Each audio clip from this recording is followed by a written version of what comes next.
5 words. That's all it took to shatter the carefully constructed life I'd been living for 31 years. 5 words from a doctor I'd just met, sitting in a sterile exam room that smelled of disinfectant and possibility. 5 words that would unravel everything I thought I knew about myself. But I'm getting ahead of myself.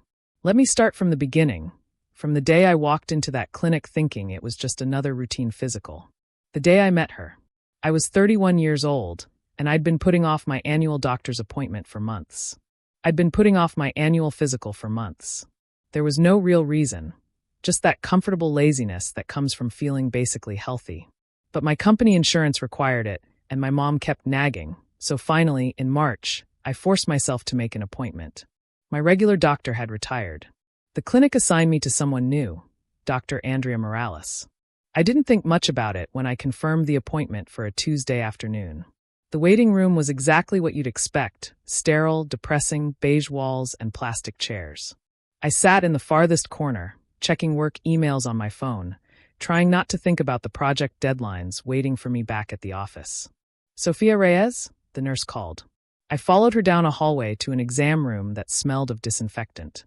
The nurse took my vitals efficiently, then left me alone with the crinkly paper beneath me and health posters staring down from the walls. Then the door opened and she walked in.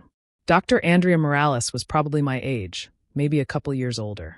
Tall, confident, with dark brown hair cut in an elegant bob and hazel eyes behind black-framed glasses. She wore a white lab coat over a navy blouse, professional but somehow warm. "Sophia," she said, extending her hand with a smile that reached her eyes. "I'm Dr. Morales.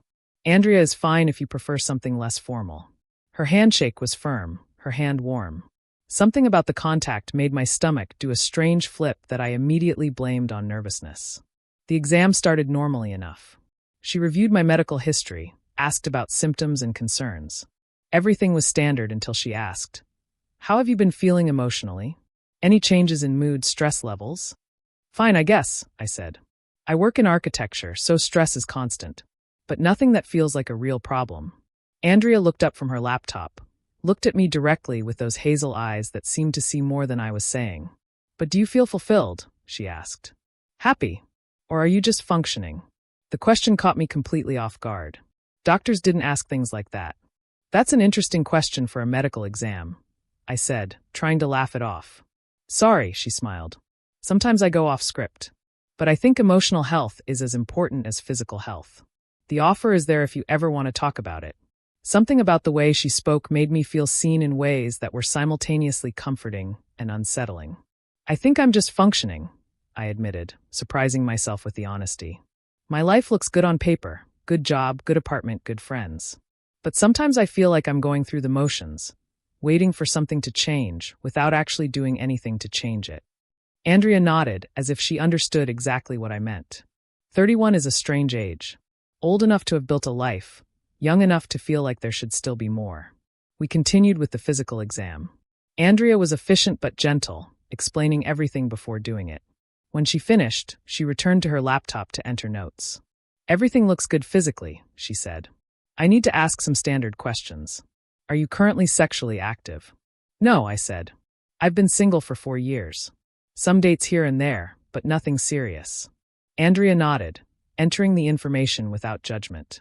We talked through a few more routine questions, and then she closed her laptop, turned to face me directly. "Can I ask you a more personal question?" she said carefully. "You can absolutely say no if it makes you uncomfortable." My heart started beating faster. "Sure." "When I asked about being sexually active," she said, "I assumed heterosexual orientation because that's what's normally assumed. But I realized I never actually asked. Are you attracted only to men, or is it more complicated than that?" The question hit me like a physical punch to the stomach. Not because it was offensive, but because no one had ever asked me that so directly. Men," I stammered. "I've only dated men, so I guess straight?" I said it like a question rather than a statement. "But you don't sound completely sure," Andrea observed gently. "And it's okay not to be sure. Sexuality isn't always clear or fixed." My throat felt tight. "Why are you asking?" "Because you're my patient," Andrea said simply. "And part of my job is understanding your complete health. And because," she paused, choosing her words carefully, "when you talked about your past relationships, When you talked about feeling like you're functioning rather than really living, I recognized something. A pattern I've seen in other patients dealing with unexamined parts of their identity. I felt tears prickling behind my eyes. I'm not suggesting anything, Andrea said softly. I'm just observing that sometimes when we feel disconnected from our lives, it can be because we're living according to scripts we didn't write ourselves. Expectations about who we're supposed to be. She leaned slightly forward, her eyes on mine with an intensity that was almost overwhelming. Sophia, have you ever been attracted to a woman? The question hung in the air between us. And sitting there in that exam room with this doctor, I barely knew asking me the question I'd been avoiding for years. Something in me broke. I don't know, I whispered. I mean, I've admired women. I've thought certain women were beautiful. But I thought that's how all women feel about other women. I paused. And I've had friendships that were really intense, where I thought about the person all the time. But that's normal for close friendships, isn't it? Andrea said nothing. Just let me continue. And sometimes, the words came rushing out now. Sometimes I see a woman somewhere and I can't stop looking at her. I tell myself it's because I admire her style or whatever. But there's something more to it. Something I can't name because if I name it, then I have to confront what it means about who I am. I stopped abruptly. I'm sorry. This is completely inappropriate. Hey, Andrea said, and there was so much gentleness in her voice. Don't apologize. This is exactly the kind of conversation that should happen in a doctor's office. She stood, grabbed a box of tissues, offered them to me even though I hadn't actually cried yet. I can tell you what I see, she said. I see someone who's built a life that looks good from the outside, but doesn't feel good on the inside. Someone who's been following a script about who she's supposed to be. And I see someone who's starting to realize that script maybe isn't the right one. But I don't know what the right script is, I said, my voice barely a whisper. It starts with honesty, Andrea said. With asking yourself questions you've been avoiding. Have you ever felt genuinely, passionately attracted to the men you've been with? Or has it been more about following the expected steps? I thought about my ex-boyfriends. About how I'd never felt that crazy, consuming spark that books and movies described. About how sex had been fine but never transformative. I don't know, I admitted. I thought maybe I just wasn't a very sexual person. Maybe, Andrea said. Or maybe you just haven't experienced attraction to the right people yet. She looked at me in a way that made something in my chest tighten. Can I ask you something else? She said, her voice low and careful. Right now, sitting here talking to me, how do you feel? My heart was beating so hard. Nervous, I said. But not in a bad way. More like aware. Aware of you. Aware of me, Andrea completed softly. Of how I'm looking at you. Of what that might mean. The air in the room felt suddenly charged. This is inappropriate, I said. You're my doctor. You're right, Andrea said, leaning back and creating distance. There are lines I'm not supposed to cross. But I also think you just had an important realization about yourself. She stood, walked to her desk, pulled out a business card. This is the contact for a therapist who specializes in sexual identity. If you're ready to explore these questions, I really recommend her. I took the card, our fingers brushing in the exchange. That simple touch sent electricity up my arm. Thank you, I managed to say. Andrea paused at the door, her hand on the knob. For what it's worth, there's no shame in discovering yourself at 31. Some of the most authentic people I know are the ones who had the courage to re-examine their assumptions later in life. She smiled one last time. Your physical health is excellent, but I think your emotional health needs attention.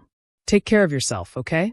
And then she was gone, leaving me alone with a business card in my trembling hand and my entire world tilted on its axis. That night, I couldn't sleep.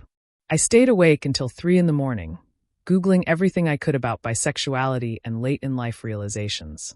And in every story I read, I saw fragments of my own experience reflected back at me. The next day, I called the therapist whose card Andrea had given me. Her name was Dr. Patricia Sanchez, and she had an opening on Thursday. I said yes before I could talk myself out of it. In my first session with Patricia, I broke down within 10 minutes. I told her everything, about the appointment with Andrea, about the questions she'd asked, about how my entire life suddenly felt like a lie. You've been following a script, Patricia said. The script says women fall in love with men, get married, have kids. Because that's the default, you never questioned whether it was the right script for you. But I'm 31, I said. How did I not realize this before? Because you didn't give yourself permission to know it, Patricia said gently. because society didn't give you permission to consider it. I spent the next few months in intensive therapy, untangling years of unexamined assumptions. I started identifying as bisexual. I started coming out, first to close friends, then to colleagues, eventually to my family. The reactions were mixed.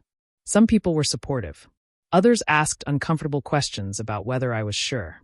My mom cried, not from disappointment, but from worry about how the world would treat me. And through all of this, I couldn't stop thinking about Andrea. About the doctor who had seen something in me I hadn't seen in myself. I scheduled my next annual physical exactly 12 months later, making sure to request Dr. Morales specifically.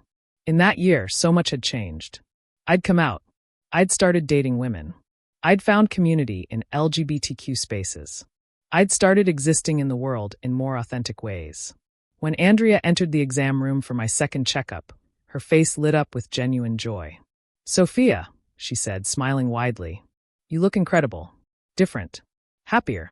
"Much happier," I admitted. "Thanks to you. For asking me those questions. For seeing something in me I wasn't seeing in myself."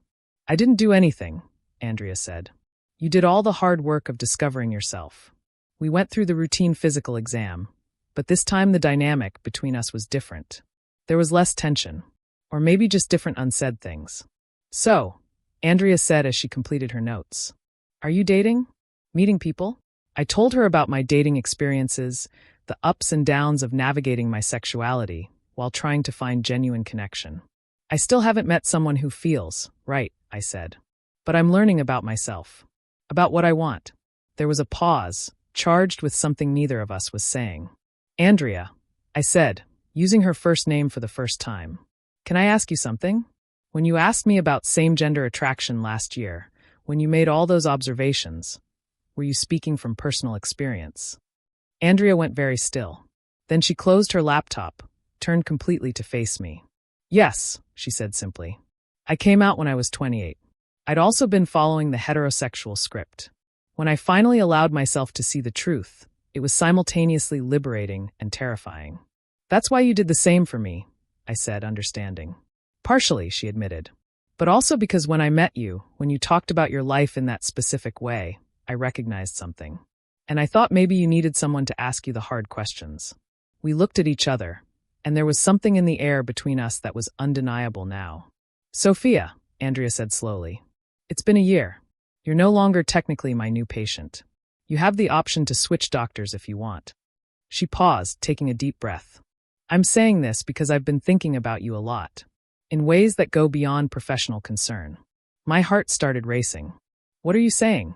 "I'm saying that if you were no longer my patient," Andrea said carefully, "if you chose to transfer your care to someone else, then there would no longer be an ethical conflict.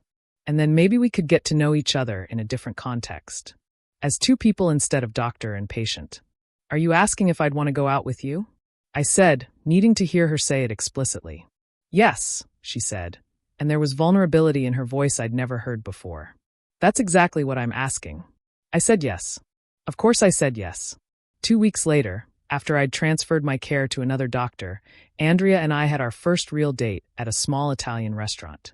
We talked for 4 hours about our lives, our families, our coming-out experiences, everything. At the end of the night, when we walked to our cars, Andrea took my hand. It was a simple gesture, but it felt monumentally significant. "Can I kiss you?" she asked when we reached my car. "Yes," I said. And we kissed under the streetlight with the noise of the city around us. And it was the first kiss I'd truly felt in my entire life. Not lukewarm or just pleasant, but electric, consuming, making everything else fade until there was only her. We've been together for 2 years now. We live together in a larger apartment that's a beautiful chaos of our two decorating styles merging. Andrea still practices medicine with a special focus on LGBTQ affirming care. I still design buildings, but now I'm also on the board of a nonprofit that creates queer community spaces. My family has slowly come to accept our relationship. My mom invited Andrea to Christmas dinner last year, which was awkward but progress. My friends say they've never seen me so happy, so authentically myself. Sometimes I think about the version of myself who walked into that medical clinic 2 years ago. So unaware of who she really was, so sure she had her life figured out. I think about how a simple routine exam became the catalyst for complete transformation. One question changed everything. Have you ever been attracted to a woman? Andrea didn't make me bisexual. That was always there, waiting to be recognized. But she gave me permission to see it. She asked me the questions no one else had asked. She showed me it was safe to be honest about who I really was. Now I live a life that's infinitely more authentic, more fulfilling, more full of real joy. A life where I can hold my girlfriend's hand in public. Where I can exist as my whole self without fragmenting. And it all started in a medical exam room with a doctor who saw beyond my vital signs and cared enough to ask about my emotional well-being. Who recognized the patterns of someone living out of alignment with their true self. That's the gift Andrea gave me. Not just love, though the love is extraordinary, but the opportunity to see myself clearly for the first time. To live authentically instead of according to someone else's script. For that simple question that changed everything, I'll always be grateful. For the doctor who noticed something in me I hadn't seen. For the woman who became my partner. For the love that showed me who I really was. For the life I now live, authentic, complete, and finally truly mine. Sometimes the person who changes your life appears when you least expect it. Sometimes all it takes is someone brave enough to ask the questions no one else will. Sometimes the truth you've been running from is the very thing that will set you free.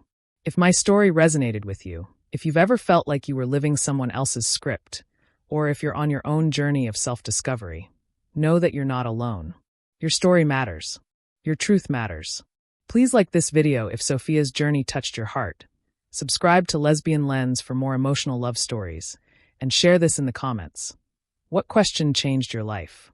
I read every single one, and your story might be the one that helps someone else find their courage. Remember, it's never too late to discover who you really are. It's never too late to choose authenticity over comfort. It's never too late to live the life that's truly yours. Until next time, keep loving, keep discovering, and keep being brave enough to ask yourself the hard questions. This is Lesbian Lens, and this was Sophia's story.